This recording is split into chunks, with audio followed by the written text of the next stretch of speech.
Graça e paz a Deus. Quando o ano termina, ou está prestes a terminar, como disse a Dori, as pessoas começam a pensar no ano que vai começar. Então elas passam a refletir sobre ele. E a nossa pergunta é: será que nós, como igreja, estaremos aqui quando 2016 terminar? Hoje nós vamos meditar sobre o homem que queria saber como herdar a vida eterna. Essa história está narrada no Evangelho de Lucas, capítulo 18, também nos Evangelhos de Mateus, capítulo 19 e Marcos, capítulo 10. E nós vamos ler Lucas, capítulo 18, versículos 18 a 23, e diz assim: E perguntou-lhe um dos principais: Bom mestre, que hei de fazer para herdar a vida eterna? Respondeu-lhe Jesus: Por que me chamas bom? Ninguém é bom senão um, que é Deus. Sabes os mandamentos: não adulterarás, não matarás, não furtarás, não dirás falso testemunho, honra teu pai e tua mãe. Replicou o homem: Tudo isso eu tenho guardado desde a minha juventude. Quando Jesus ouviu isso, disse-lhe: Ainda te falta uma coisa. Vende tudo o que tens e reparte-o com os pobres. Então terás um tesouro no céu. Vem e segue. Mas ouvindo isso, ele encheu-se de tristeza, porque era um homem muito rico. Essa passagem normalmente é citada como a história do jovem rico. E embora no Evangelho de Mateus ele seja chamado de jovem, nos Evangelhos de Marcos e de Lucas, o perfil desse homem é de um homem maduro, com posição e destaque na sociedade. Todos os evangelhos reforçam a ideia de que ele tinha algum tipo de autoridade em sua comunidade. Em outras palavras, ele tinha algum tipo de poder ou de influência. E que era um homem riquíssimo, como diz lá em Lucas 18, 23. Ou dono de muitas propriedades, como diz Marcos. O nosso personagem de hoje era um homem com profundas raízes religiosas. Era um homem religioso. Ele estava preocupado com a vida eterna. Apesar de ser um homem religioso, ele estava muito preocupado com a vida eterna. Nessa vida ele já tinha o suficiente, mas ele se sentia inseguro em relação à eternidade. Nós não sabemos a origem da riqueza daquele homem. Talvez ele tivesse feito por onde, talvez ele tenha trabalhado arduamente em seus empreendimentos, talvez tenha investido corretamente os seus ganhos, até que, quem sabe, ele se tornou dono de muitas propriedades. Ou talvez ele tivesse sido um homem de família rica, e essa família, ou algum membro da sua família, tivesse deixado para ele uma grande herança, muitos bens e muita riqueza. Mas de uma forma ou de outra, parece que ele vai ao encontro de Jesus, porque ele sentia que agora, naquele momento, era necessário garantir também uma outra herança, a vida eterna. Talvez você não seja rico, mas seja alguém preocupado em garantir a sua herança na eternidade. Essa é uma preocupação legítima e decisiva para o seu futuro e para o meu também. Por isso nós vamos aprender com os erros e com os acertos daquele homem em sua busca por uma boa vida eterna. Se eu e você considerarmos a respeito disso, e se você nunca pensou sobre isso, eu quero levar você a considerar que há uma vida que se estende além da morte. A maioria das pessoas vive como se a vida fosse só essa aqui na Terra. Nós fomos criados à imagem e semelhança de um Deus eterno. Portanto, ainda hoje, Ele nos chama para o nosso destino. O nosso destino é a eternidade ao lado dele. Mas a quem procurar? Às vezes, quando estamos com problemas, procuramos a pessoa A, a pessoa B, a pessoa C. Mas a quem procurar? Se você é como aquele homem rico, a primeira questão que você precisa resolver é: a quem eu devo procurar para garantir a vida eterna com Deus? Quem poderia nos dizer algo sobre como obter a extensão dessa vida terrena? Quem tem experiência própria em vencer a morte? Nós não sabemos, nós fazemos muitos planos para o futuro, mas não sabemos se estaremos aqui amanhã. E não sabemos se a igreja estará aqui no final de 2016. Apenas Jesus tem orientação segura a respeito da eternidade. Há pelo menos 2 motivos para nós pensarmos assim. O primeiro motivo é porque antes de se fazer homem, ele já conhecia a eternidade. João diz lá no capítulo 1, versículo 1 a 4. No princípio, ele era o Verbo. O Verbo estava com Deus e o Verbo era Deus. Ele estava no princípio com Deus. Todas as coisas foram criadas por intermédio dele. E sem ele, nada do que foi feito se fez. Nele estava a vida e a vida era a luz dos homens. João estava apenas descrevendo aquilo que o próprio Senhor Jesus havia afirmado em uma conversa com os fariseus acerca de si mesmo. Ele disse lá em João 8: por que não compreendeis a minha linguagem? É porque não podeis ouvir a minha palavra. Vós não sois meus filhos, mas porque eu digo a verdade, não me credes. Quem dentre vós me convence do pecado? Se eu digo a verdade, por que vocês não acreditam? Quem é de Deus, ouve as palavras de Deus. Disseram os judeus a Jesus: tu não tens 50 anos e dizes que tu vistes Abraão? E Jesus respondeu: em verdade, eu vos digo que antes que Abraão existisse, eu sou. Então pegaram em pedras para tirarem Jesus, mas Jesus ocultou-se e saiu do templo.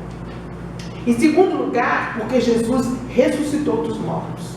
A morte não pôde detê-lo. O apóstolo Pedro, discursando no dia de Pentecostes, em que o Espírito Santo foi derramado sobre a igreja, disse o seguinte, em Atos 2: varões israelitas, escutai essas palavras. A Jesus o Nazareno, varão aprovado por Deus entre vós, com milagres, prodígios e sinais, que Deus por ele fez no meio de vós, como vós mesmos bem sabeis. A este que foi entregue pelo determinado conselho e presciência de Deus, vós matastes, crucificando pelas mãos de iníquos, ao qual Deus ressuscitou, rompendo os grilhões da morte, pois não era possível que fosse retido por ela. No tempo que nós conhecemos como hoje, o Senhor Jesus vive a plenitude da eternidade com Deus. Por isso, apenas Ele pode falar com segurança sobre como passar ou como chegar à vida eterna com Deus. O homem da nossa história, então, tomou uma decisão muito correta, muito acertada. Ele foi procurar Jesus. Se você quer garantir a sua herança da vida eterna com Deus, eu te encorajo a fazer como aquele homem rico e também procurar cada vez mais se aproximar de Jesus. Ele não nos rejeita, ao contrário, Ele nos acolhe, nos oferece descanso e alívio, porque Ele sabe que nesse mundo nós vamos ter aflições. E Ele nos ensinou que nós não podemos viver por vistas. Tudo, Jesus disse em João 6,37, todo o que o Pai me dá virá a mim, e o que vem a mim de maneira nenhuma eu lançarei fora. Em Mateus 11,28, vinde a mim todos vós que estáis cansados e oprimidos, e eu vos aliviarei. O primeiro passo daquele homem foi acertado. Ele procurou a Jesus. João, você me arranja um pouco de água, por favor? No entanto, as primeiras palavras que ele dirigiu ao Senhor revelaram que ele ainda não entendia muita coisa a respeito da eternidade. Lá em Lucas 18 diz assim: e perguntou-lhe um dos principais: bom mestre, que hei eu de fazer para herdar a vida eterna? Aquele homem estava acostumado a obter tudo aquilo que ele queria e fazer com que fosse tudo o que fosse necessário para isso. Obrigada, meu querido. E fazer tudo o que fosse necessário para isso. Riqueza e prestígio não estão à disposição de qualquer um, mas apenas daqueles que estão dispostos a usar os instrumentos certos para obtê-los. Ele já tinha tudo o que ele queria nessa vida. Agora ele queria algo diferente. Ele sabia, ele tinha, por ser religioso, ele tinha ouvido falar e ele conhecia que a vida não se resume a esse tempo que nós passamos nesse tabernáculo. Então, como ele já tinha tudo o que queria nessa vida, que muita gente sonha um dia, ele tinha dinheiro, tinha fama, muitas propriedades, ele devia ser casado, devia ter filhos, ele tinha tudo o que ele queria, porque ele não era tão jovem assim. E a resposta de Jesus, ele já tinha tudo o que ele queria, mas ele queria a vida eterna. Talvez fosse um começo. Ele então se dirigiu a Jesus com elogios. A resposta de Jesus parece até um pouco grosseira. Quem lê a Bíblia à primeira vista diz, mas poxa, o homem chama Jesus de bom e Jesus responde com uma grosseria. Jesus diz que bom é só o Pai. Irmão, Jesus nos ensina aqui que as pessoas que muitas vezes nos bajulam, as pessoas que só dizem para nós o que nós queremos ouvir, não é assim que se conquista a vida eterna. Respondeu-lhe Jesus, por que me chamas de bom? Ninguém é bom senão um que é Deus. Por que você está me chamando de bom? Por que você está começando com elogios? Você está querendo se relacionar comigo usando as mesmas armas que você usa para sobreviver e para se relacionar entre os seus? Jesus sentiu nas palavras daquele homem uma tentativa de manipulação. Há muitas pessoas que por um motivo ou outro sentem necessidade de chegar mais ao Senhor. Mas as primeiras palavras que falam diante do Senhor revelam a sua falta de compreensão a respeito da vida eterna. Umas começam culpando os outros por suas desventuras. Outras acham que podem oferecer a Deus aquilo que elas querem, como elas querem e quando elas querem. Elas consideram que usando algumas estratégias bastante conhecidas por Jesus, elas alcançarão o prêmio da vida eterna. Há aqueles que tentam se utilizar suas capacidades intelectuais para convencer a Deus de algo. Há aqueles que tentam persuadir a Deus a respeito de alguma coisa. Acham que um pouco de lógica, um pouco de raciocínio, um pouco de frases bem colocadas, ou então um pouco de choro, um pouco de birra, vão convencer ao Senhor de que eles realmente merecem uma boa vida eterna. Outros tentam envolver o Senhor com um ambiente emocional, então fazem biquinho, esperneiam, fecham o semblante tentando sensibilizar o Senhor. Acham que a bondade de Deus se traduz por um coração mole, que não é capaz de ver o sofrimento de um filho, mas o amor de Deus não é assim. Há ainda aqueles outros que tentam forçar Deus a fazer o que eles querem. E quando Deus não faz o que eles querem, eles se afastam de Deus. E dizem, isso não é para mim, isso é para os outros. Eu creio para os outros, mas não para mim. Deus não me ama. E aí ouvem a conversa mentirosa do diabo que diz, Deus não gosta de você, Mara. Deus não gosta de você, Mara. Isso é bom para os outros. São aqueles que determinam e decretam os passos que o Senhor dará em sua vida. Eles ameaçam a Deus ou então fazem chantagem e tentam manipular a Deus, assim como aquele homem fez, elogiando ou ofertando a Deus alguma coisa. Acham-se pessoas cheias de direitos e veem Deus como um tipo de fada madrinha e tentam se aproveitar das promessas que Ele fez. Essas maneiras de abordar o Senhor têm uma falha comum. Essas pessoas não têm verdadeiramente um relacionamento com Deus. Essas pessoas não têm um relacionamento que se aprofunda com Deus. Para essas pessoas, a vida eterna é uma espécie de bem, é uma espécie de prêmio que elas também querem conquistar a qualquer jeito, de qualquer jeito. E elas são movidas por inveja. Se aquele tem, eu também tenho. Se aqui não está bom, então daquele outro jeito vai estar.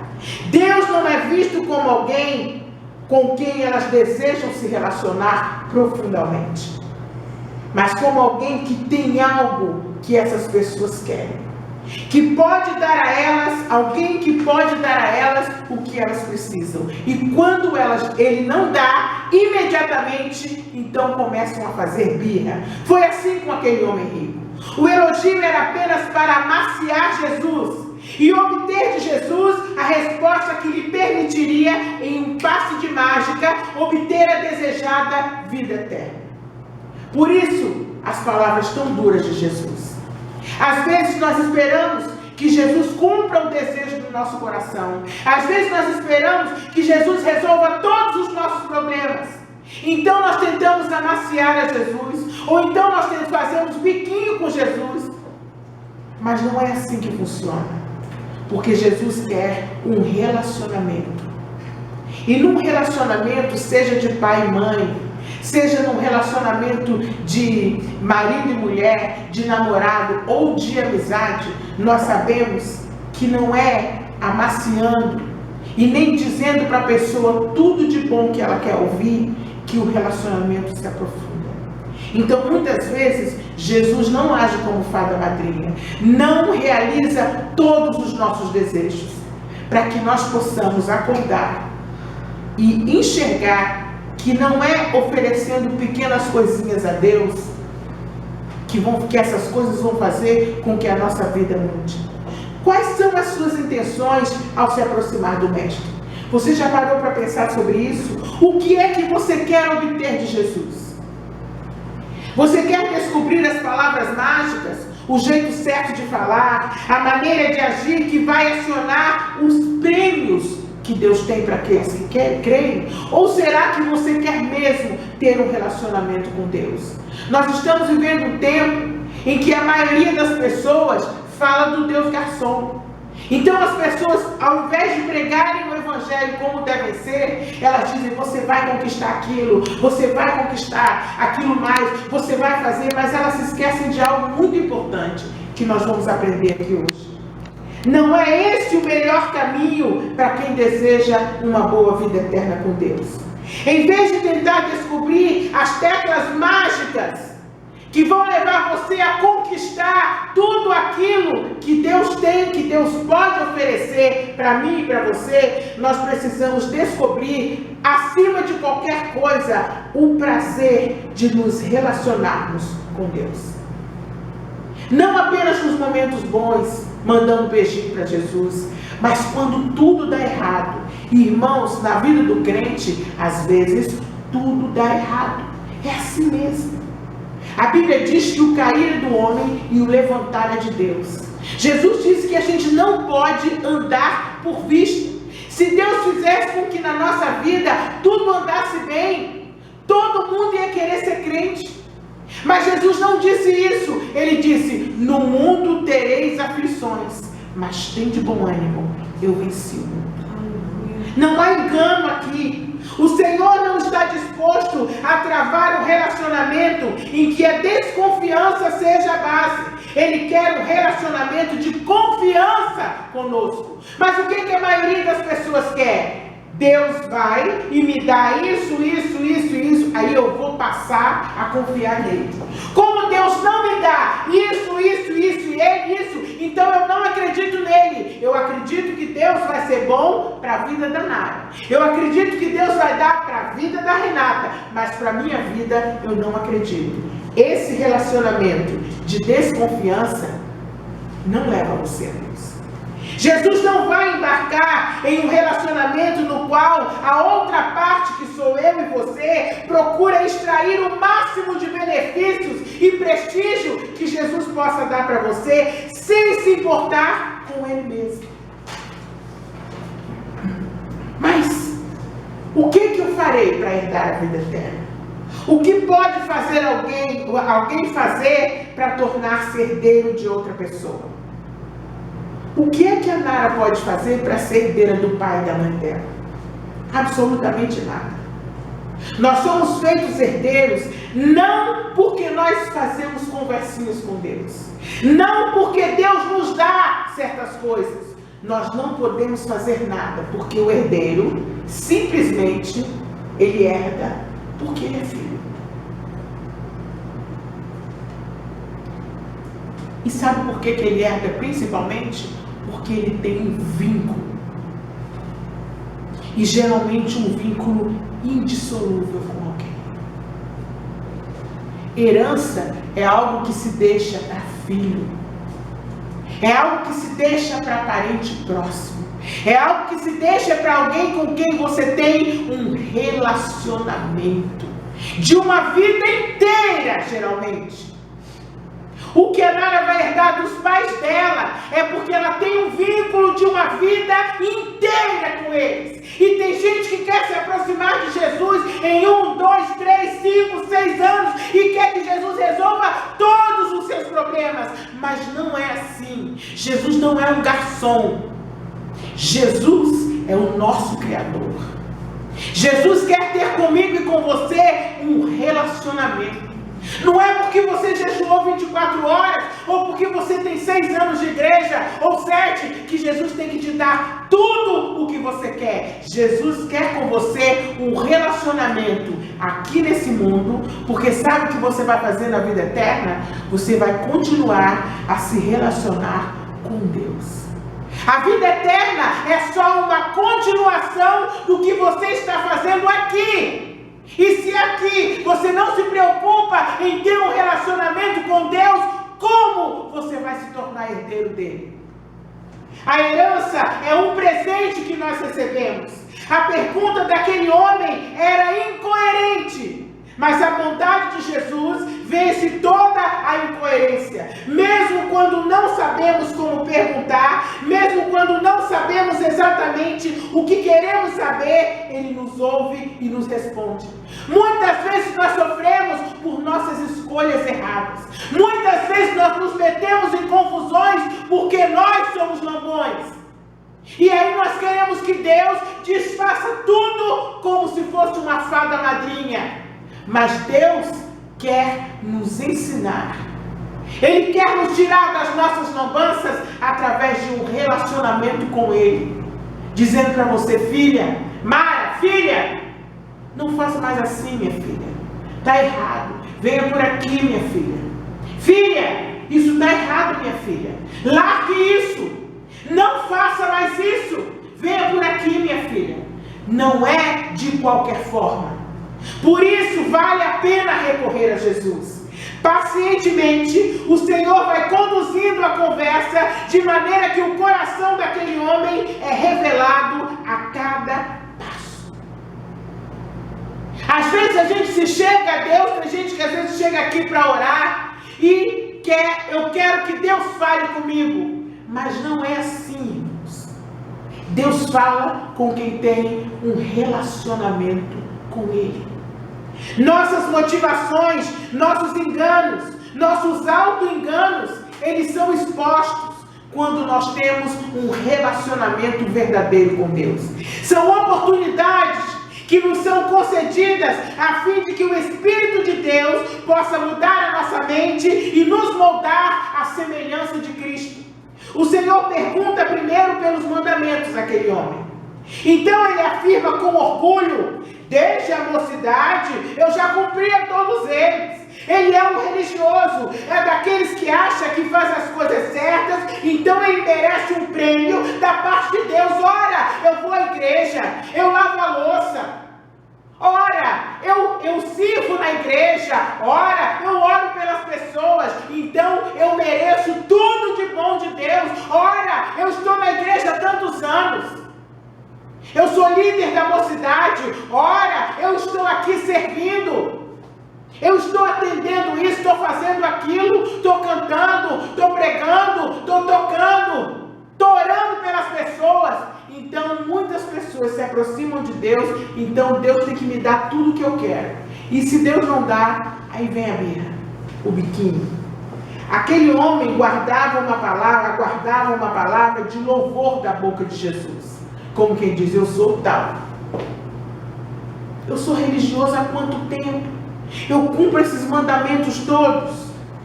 Parabéns, ele esperava de Jesus. Você é o cara. Você é um cara realmente bom. Você ora pela madrugada. Você sobe monte. Você pense num cabra bom. Agora, meu filho, continue fazendo tudo como um religioso faz, porque você merece a vida eterna. Era isso que ele esperava ouvir de Jesus. E é isso que muitas vezes nós esperamos ouvir de Jesus.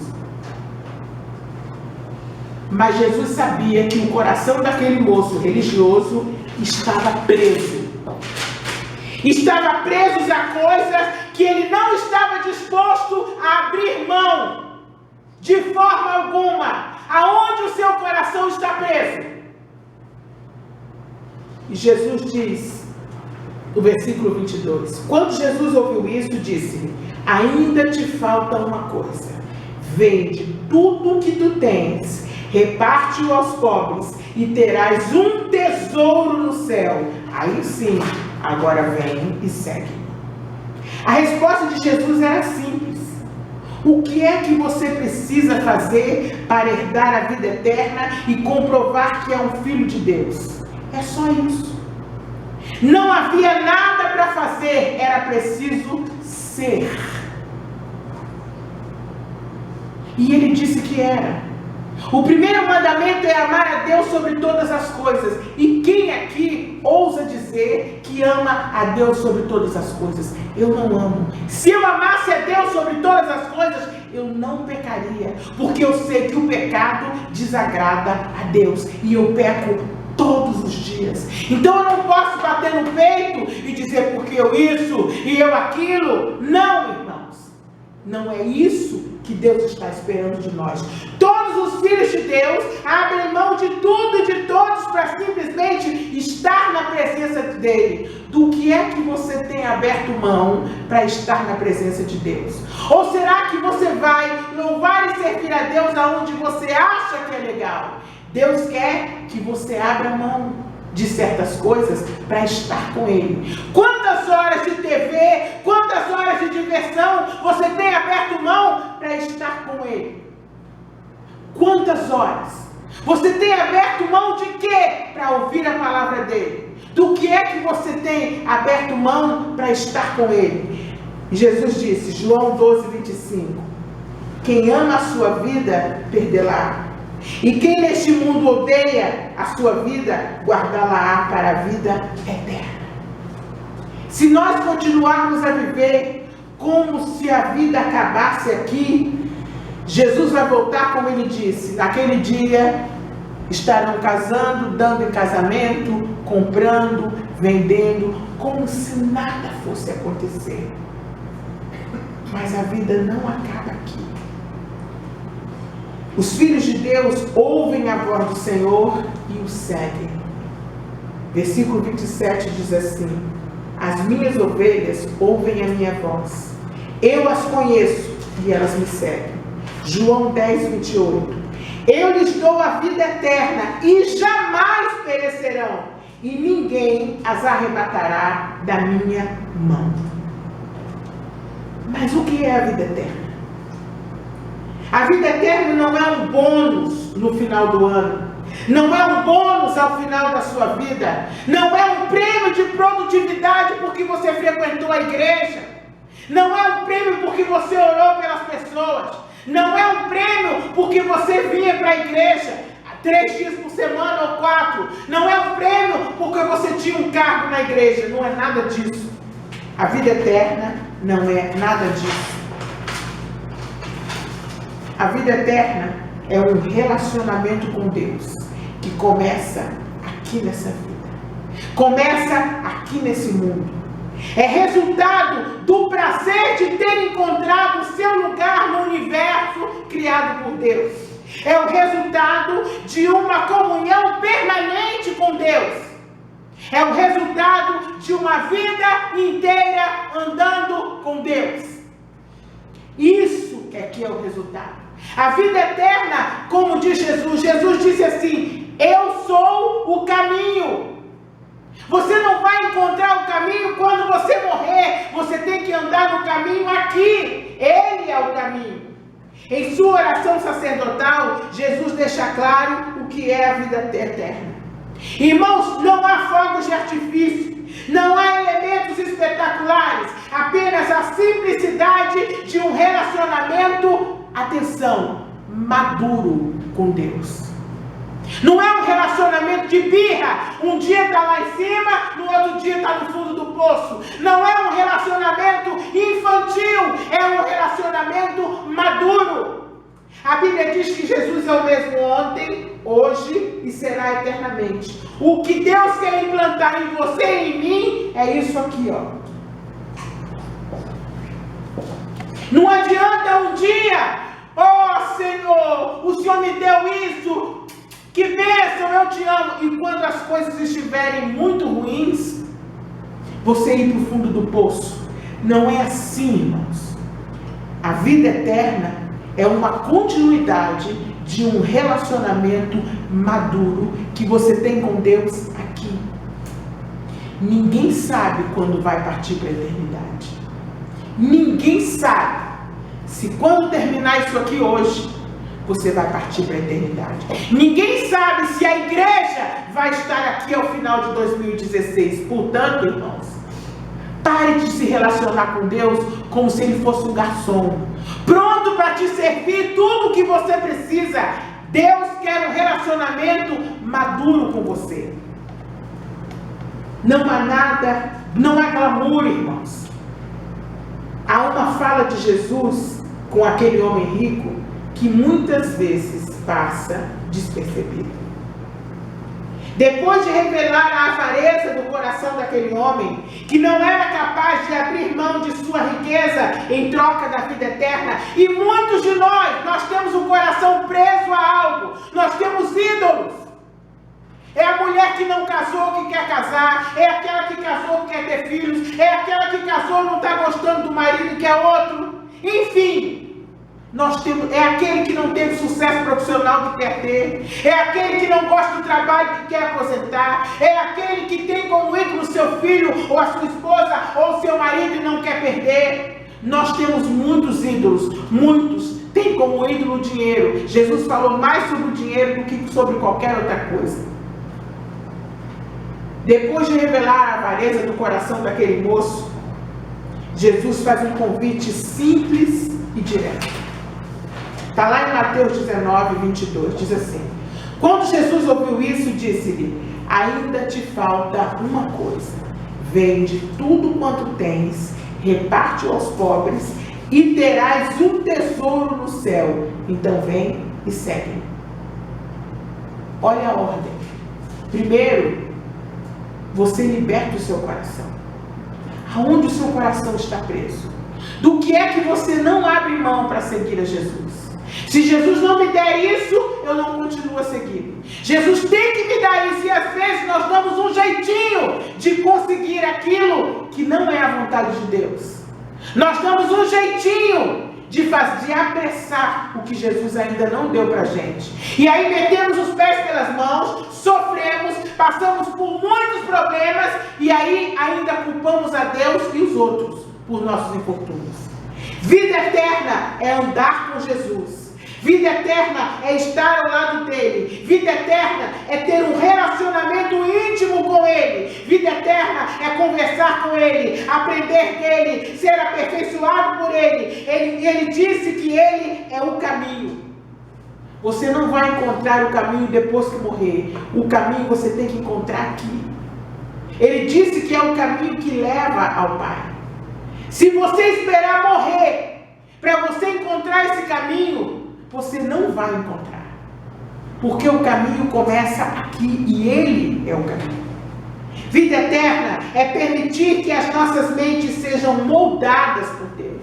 Vida eterna é permitir que Deus nos transforme. Vida eterna é permitir que a mente de Cristo seja instalada em nós. Vida eterna é deixar que Deus tire a nossa mente carnal que só pensa em homem, mulher, em sexo, em dinheiro, em gozar coisas dessa vida terrena e começar a pensar na eternidade. Porque não é porque você tem 15, 18, 30 ou 70 ou 90 anos que você vai ficar muito tempo aqui. Você não sabe. Eu não sei. Vida eterna é conhecer a Jesus tão de perto que nós possamos dizer como Paulo: agora não vivo mais eu, mas Cristo vive em mim. Mas o que nos ensinam, o que muitas pessoas ensinam hoje, é que nós temos que ter um Deus garçom. E é essa a igreja boa. Você tem que pedir e Deus dá. Pedir e Deus dá. E a propaganda é essa. Aqui nós pedimos e Deus dá. A Bíblia não diz isso. A Bíblia diz que nós vamos ter aflições, sim. Quando Jesus disse pedir, dar-se-vos-á, tem um contexto. As pessoas acham que podem andar de qualquer jeito, que podem fazer birra com Jesus, que podem querer apenas ter Jesus como um serviçal delas, e que Deus vai fazer. Deus não tem filho mimado. Deus quer um relacionamento comigo e com você. Vamos orar para que nós possamos encontrar esse caminho. Encontrar o caminho não é levantar a mão e dizer: eu aceito a Jesus. Se fosse assim, todos os que estão dentro das igrejas herdariam o reino. Mas a Bíblia não diz isso. Em algumas parábolas, como na parábola dos 4 tipos de solo, a Bíblia diz que é só 1/4 que produz fruto. A diferença entre nós e os outros é que nós temos que produzir fruto digno de arrependimento. Segundo a Bíblia, é 1/4. E ele não está falando para incrédulo. Ele está falando para a gente dentro da igreja. Vamos orar. Jesus querido, obrigado, Senhor, por tua palavra. A tua palavra é espada, Senhor. Ela penetra profundamente, Senhor. Ela penetra até a divisão da alma e do espírito, Pai. Senhor, que nós possamos viver não apenas pensando nessa vida, mas na vida eterna, Senhor. Pai, eu te peço, Senhor, que tu fales a mim e aos meus irmãos aquilo que nós precisamos ouvir. E não, Senhor, nós não estamos dispostos a ouvir sobre um Deus garçom, que vai nos dar tudo o que nós precisamos, que vai cumprir todos os desejos do nosso coração, sempre. Porque isso não é verdade, Senhor. A tua palavra é a verdade, Senhor. A tua palavra diz: e conhecereis a verdade, e a verdade vos libertará. Não deixe que os nossos corações fiquem presos a coisas, Senhor. Porque muitas vezes nós não queremos libertar o nosso coração. E queremos que mesmo assim o Senhor nos dê a vida abundante. Glorifica o teu nome em nossas vidas. Amém. Que essa palavra penetre profundamente em nossos corações, Senhor. A fim de que naquele dia, quando nós não estivermos mais nesse mundo, Senhor, nós possamos estar contigo. Amém. Que nós possamos te buscar ainda aqui nesse mundo, Senhor. Porque depois que partirmos, será tarde demais, Senhor. Amém. Glorifica o teu nome em nossas vidas. Estende a tua mão poderosa sobre nós, Senhor. Eu te agradeço desde já, porque eu sei, Senhor, que tu sempre nos ouves, Senhor. Amém. Tu não ouves para fazer o que nós queremos ou como nós queremos. Tu ouves, Senhor, para nos moldar a tua imagem e a tua semelhança. Que o teu nome seja glorificado, Senhor. Eu te agradeço em nome de Jesus.